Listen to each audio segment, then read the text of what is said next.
Kita ambil sampel ya. Contoh yang pertama adalah komputer digital, dia bekerja secara diskrit.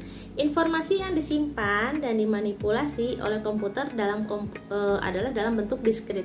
Maksudnya dimanipulasi itu seperti apa? Manipulasi data itu berupa tambah, ubah, hapus gitu ya. Itu termasuk dalam manipulasi data ya. Edit gitu ya. Nah, sekarang kita lihat contoh lainnya dalam kamera digital. Dia menangkap layar itu dalam bentuk analog, lalu direpresentasikan dalam bentuk diskrit berupa kumpulan piksel atau grid ya. Setiap piksel adalah elemen diskrit dalam sebuah gambar.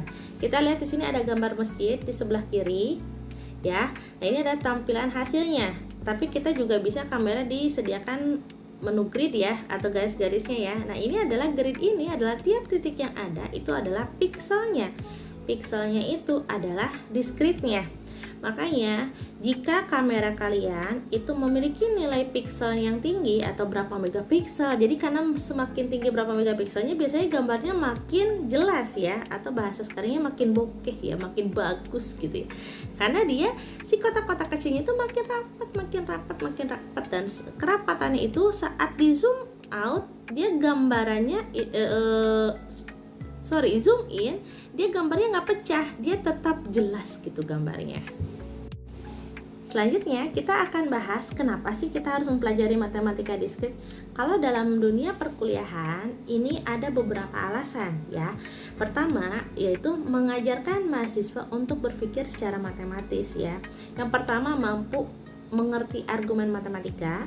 Yang kedua adalah mampu membuat argumen matematika. Jadi bukan hanya mengerti, tapi dia juga dapat membuat argumen matematika. Contohnya, misalnya di sini ada jumlah derajat semua simpul pada suatu graf adalah genap, yaitu 2 kali jumlah sisi pada graf tersebut. Akibatnya untuk sembarang graf G, banyaknya simpul berderajat ganjil selalu genap.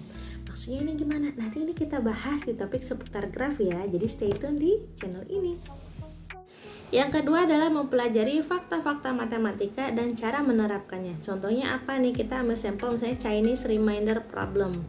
Pada abad pertama, seorang matematikawan Cina yang bernama Sun Tzu, mohon maaf ya kalau pronansi kurang tepat, mengajukan pertanyaan sebagai berikut. Pertama yang ditanyakan adalah tentukan sebuah bilangan bulat yang bila dibagi dengan 5 menyisakan 3, bila dibagi dengan 7 menyisakan 5, dan bila dibagi 11 menyisakan 7. Gimana tuh cara hitung? Nah, di subtopik matematika diskrit ada seputar teori bilangan, nanti kita